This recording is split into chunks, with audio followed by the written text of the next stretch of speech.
এই যে মা আজকে ব্যস্ত হয়ে পড়েছেন উনার গুরুদেবের আবির্ভাব তিথি। এই যে জন্ম উৎসব উপলক্ষে মার গুরুদেবের তাই অনেক ব্যস্ত, কথা বলার সময় নাই। আজ আমাদের গুরুদেবের জন্মদিন, তাই বুক দিতে অনেক আনন্দ হচ্ছে। বছর আজকে একদিন জন্মদিন, তাই। আচ্ছা,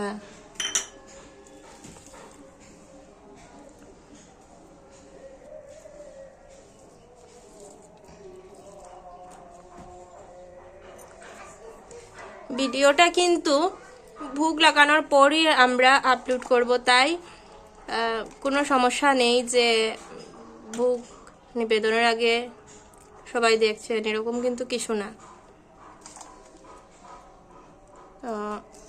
ভোগ বাড়তে কথা বলতে নেই, সেজন্য উনি একটু চুপচাপ আছেন। আর এই যে রান্না বান্না করলেন, প্রতিদিন যেমনটা করেন আর কি, তেমনটাই।